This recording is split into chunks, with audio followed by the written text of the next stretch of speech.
नमस्कार दोस्तों। एक बूढ़ी माँ की दर्द भरी कहानी। 3 साल हो चुके थे बेटे को अपना घर छोड़कर विदेश में बसे हुए। इन 3 सालों में बूढ़ी माँ और ज़्यादा बूढ़ी होती जा रही थी। 75 वर्ष की उम्र में सुलोचना देवी की याददाश्त काफ़ी कमज़ोर होती जा रही थी। उन्हें रोज़मर्रा की चीज़ें याद न रहती, लेकिन जो उन्हें हमेशा याद रहता वह था उनका बेटा। दिन हो या रात, एक पल भी ऐसा न होता जब उन्होंने अपने बेटे की याददाश्त न आती।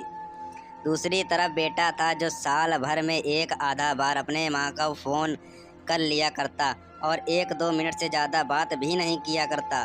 फिर भी यह बूढ़ी माँ टकटकी लगाए अपने बेटे का इंतज़ार करती रहती। एक दिन बेटे का विदेश में से फ़ोन आया।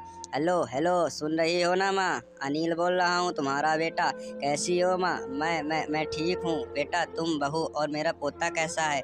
माँ ने पूछा। सब अच्छे हैं माँ, मैं अगले हफ्ते गांव आ रहा हूँ माँ तुम्हें लेने। अब हम सब साथ में ही लंदन में रहेंगे माँ। तुम्हारी बहू कह रही थी माँ को यहीं पर लेकर आओ, बेचारी अकेली वहाँ परेशान होती होगी। माँ की बूढ़ी सूखी आंखें आंसुओं से भीग गईं। उसके कमज़ोर शरीर के नस नस में खुशी की लहर दौड़ गई।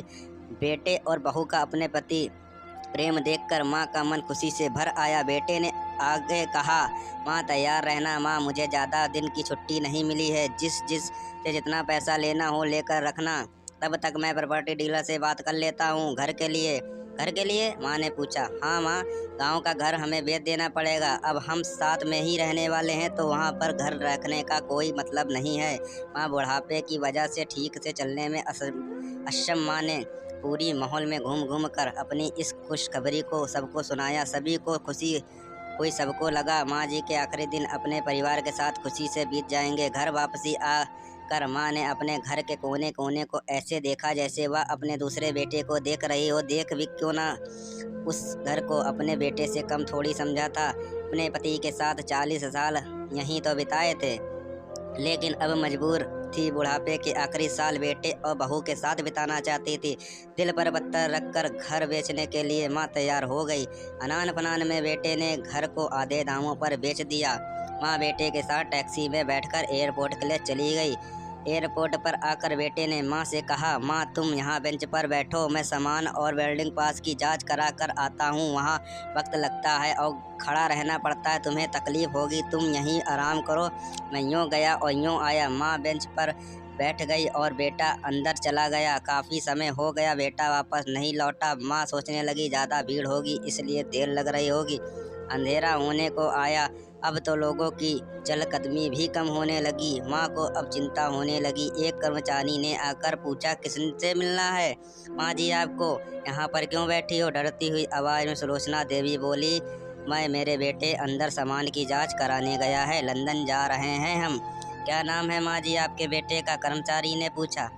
अनिल नाम है मेरे बेटे का, सुलोचना देवी ने बताया। कर्मचारी अंदर गया है और थोड़ी देर बाद बाहर लौटा। उसने सुलोचना देवी से कहा, माँ जी लंदन जाने वाली फ़्लाइट तो दोपहर में ही जा चुकी है और आपका बेटा भी उस फ्लाइट में बैठकर लंदन जा चुका है। अब आपके यहाँ बैठने का कोई मतलब नहीं है, आप भी अपने घर चली जाइए। क्या जा चुका है और मैं घर जाऊँ? माँ की आंखें से आंसुओं के सैलाब उठने लगे। जैसे तैसे माँ घर पहुँची तो अब उसका था ही नहीं, बिल्कुल बिक चुका था। तो वह बरामदे में तुलसी के पास सो गई। घर के नए मालिक को उस पर दया आई तो एक कमरा किराए से उसको दे दिया।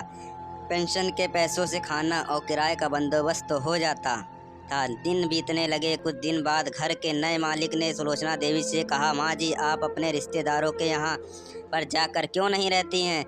इस उम्र में आपके लिए वही अच्छा होगा। अच्छा तो होगा, लेकिन अगर मेरा बेटा वापस आया तो उसका ख्याल कौन रखेगा?